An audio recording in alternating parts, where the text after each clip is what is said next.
అందరికీ నమస్కారాలు. నిన్న మాజీ ముఖ్యమంత్రి జగన్మోహన్ రెడ్డి మాట్లాడుతూ చంద్రబాబు నాయుడు గారికి విలువలు లేవని, అదేవిధంగా ఆయనకు ధర్మం న్యాయం లేదు, అన్ని మోసపూరిత హామీలు ఇచ్చాడు. ఈరోజు వైకాపా సభ్యులంతా కూడా కొనుగోలు చేయడానికి ప్రయత్నం చేస్తున్నాడని, జగన్మోహన్కి అయితే ఆయన బలం, విలువలు, విశ్వసనీయత అని చెప్పి చెప్పుకోవడాన్ని తెలుగుదేశం పార్టీ తరఫున తీవ్రంగా ఖండిస్తున్నాం. జగన్మోహన్ రెడ్డి గారి నోట ధర్మం, న్యాయం, ప్రజాస్వామ్యం అనే మాటలు రావడం అనేది చాలా విడ్డూరంగా ఉంది. ఇవి చూస్తుంటే దెయ్యాలు వేదాలు వల్లించినట్టు ఉంది.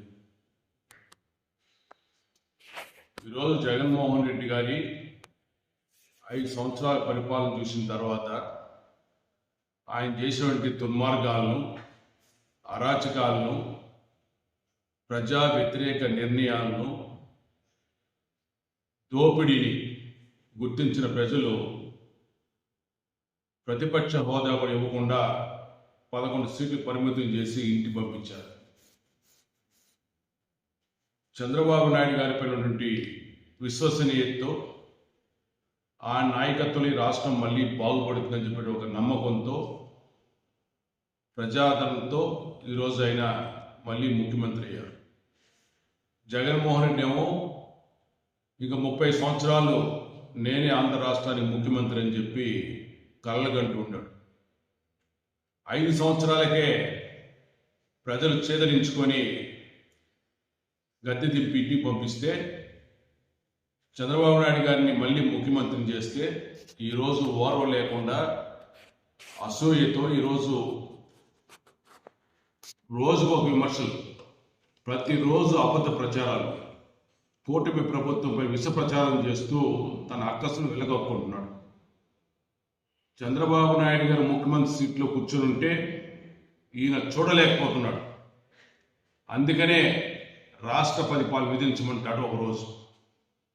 ఒకరోజు తనకు ప్రతిపక్ష హోదా ఇవ్వలేదని చెప్పి హైకోర్టుకి వెళ్ళమంటాడు. ఇంకొక రోజు తనకు జూలై 3వ తారీఖు ముందు నుంచి భద్రత కల్పించుకుంటాడు. అంటే ఆయన ముఖ్యమంత్రిగా ఉన్న ముందు రోజు నుంచి ఆ స్థాయిలో భద్రత కల్పించుకుంటాడు. దానికోసం హైకోర్టుకి వెళ్తాడు. రేపొద్దున మళ్ళీ ఆంధ్ర రాష్ట్ర నన్నే ముఖ్యమంత్రి చేయండి అని చెప్పి కూడా కోర్టుకు వెళ్తాడేమో. ఈరోజు ఆయన వైఖరి చూస్తుంటే పూర్తిగా కూటమి ప్రభుత్వం అధికారంలో చూసి తట్టుకోలేకుండా ఇటువంటి పనికి మాలినటువంటి విమర్శలు చేస్తున్నాడు. దీన్ని మేము తీవ్రంగా ఖండిస్తున్నాం. ఈరోజు స్థానిక సంస్థలు మీరు చేసినటువంటి నిర్వీర్యాన్ని స్థానిక సంస్థల ప్రతినిధులు గుర్తించారు. అందుకే ఈ మధ్యకాలంలో జరిగినటువంటి నగరపాలక స్టాండింగ్ కమిటీ ఎన్నికలంతా కూడా కూటమి అభ్యర్థులు గెలిపించారు.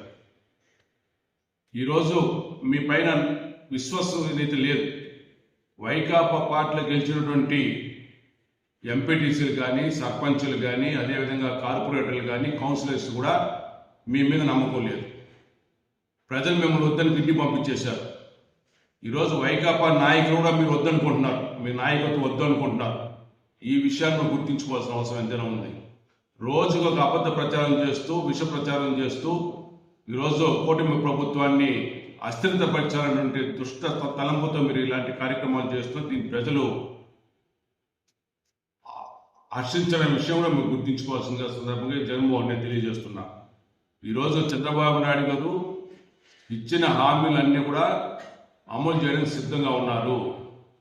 మీరు రాష్ట్ర ఆర్థిక వ్యవస్థను కుప్పగూల్చినా కూడా మళ్ళీ దీన్ని గాడిన పెట్టి రాష్ట్ర సంపదను సృష్టించి కేంద్ర సహకారం తీసుకొని ఎన్నికలు ఇచ్చిన హామీలు అన్ని కూడా నెరవేర్చడానికి చంద్రబాబు నాయుడు గారు అదేవిధంగా కూటమి ప్రభుత్వం సిద్ధంగా ఉందని తెలియజేసుకుంటూ ఇప్పటికే కొన్ని హామీలు అమలు చేశాం, భవిష్యత్తులో మిగిలిన హామీలు అమలు చేసి తీరుతామని చెప్పి సందర్భంగా తెలియజేసుకుంటూ జగన్మోహన్ రెడ్డి మీ వైఖరి మార్చకపోతే ఈ రాష్ట్రంలో మీ రాజకీయాలను భూస్థాపితం చేస్తారు, మీ పార్టీని భూస్థాపితం చేస్తారు విషయాన్ని మీరు గ్రహించాల్సింది కూడా ఈ సందర్భంగా జగన్మోహన్ రెడ్డి గారికి తెలియజేస్తున్నారు.